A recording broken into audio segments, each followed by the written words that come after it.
नमस्कार. संत नामदेवांच्या जीवन प्रवासाच्या शेवटच्या आणि खरं तर सर्वात भावपूर्ण टप्प्यावर आपलं स्वागत आहे.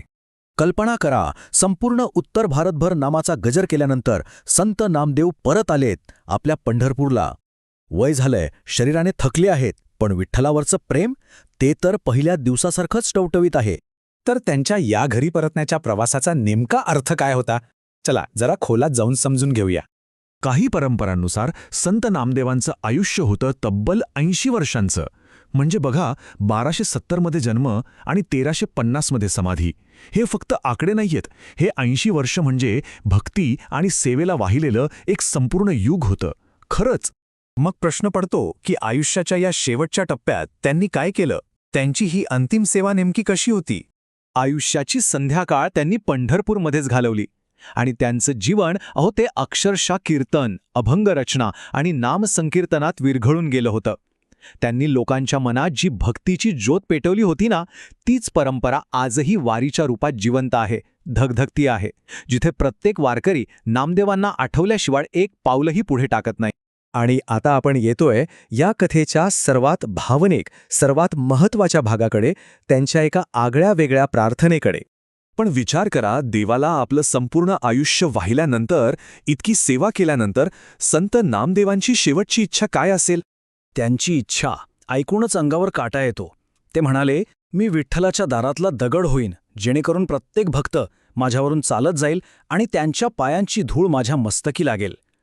कल्पना करा, केवढी ही विनम्रता. स्वतःचं अस्तित्वच पुसून टाकून भक्तांच्या चरणी स्वतःला वाहून दिलं. भक्तिमार्गात यापेक्षा मोठं समर्पण असूच शकत नाही.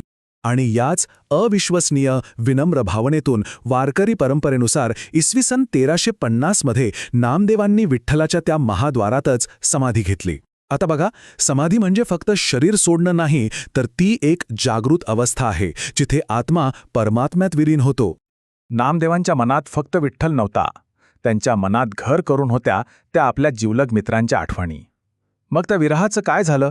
जरा विचार करा त्यांच्या अवस्थेचा. त्यांचे सोबती, त्यांचे सखे, ज्ञानेश्वर, सोपान, मुक्ताई हे सगळे जग सोडून गेले होते. एकटेपणाची एक प्रचंड पोकळी त्यांच्या मनात निर्माण झाली असणार, नाही का? त्यांच्या शेवटच्या काही अभंगांमध्ये हा विरह दिसतो, पण त्यासोबतच एक विलक्षण साक्षात्कारही दिसतो. त्यांना हे कळून चुकलं होतं की अरे, हे सगळे मित्र कुठे गेलेत? ते तर विठ्ठलाच्याच अनंत रूपात एकरूप झाले आहेत. म्हणजे विरह हा फक्त वरवरचा होता, एक भास होता. पण नामदेवांनी मागे फक्त आठवणी नाही सोडल्या. त्यांनी एक असा जिवंत वारसा ठेवलाय, जो आजही या क्षणीही पंढरपुरात श्वास घेतोय. बघा, हीच ती जागा जिथे बसून नामदेवांनी विठ्ठलाला आर्त हाक मारली होती. आणि याच ठिकाणी त्यांच्या मनात ती कल्पना आली, मंदिराची पहिली पायरी होण्याची. आणि आज हेच ठिकाण नामदेवाची पायरी म्हणून ओळखलं जातं. लाखो करोडो वारकरी इथे येतात, या पायरीवर डोकं टेकवतात, जणू काही ते संत नामदेवांचाच आशीर्वाद घेत आहेत. त्यांची ती विनम्र इच्छा आजही रोज पूर्ण होतीये. तर मग या सगळ्यातून आपण काय शिकलो? एक तर संत नामदेवांची शेवटच्या श्वासापर्यंतची ती अविचल भक्ती. दुसरं म्हणजे मंदिराची पायरी होण्याची त्यांची ती विनम्रतेची पराकाष्ठा. आणि तिसरं, नामदेवाची पायरी म्हणून आजही जिवंत असलेला त्यांचा तो महान वारसा. आता या मालिकेच्या शेवटच्या भागात आपण या सगळ्या प्रवासाचं सार पाहणार आहोत.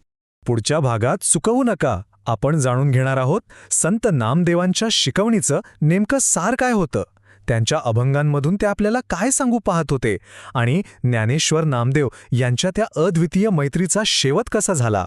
भक्ती आणि विनम्रतेची ही कथा जर तुमच्या हृदयाला भिडली असेल तर ती इतरांपर्यंतही पोचवा, शेअर करा.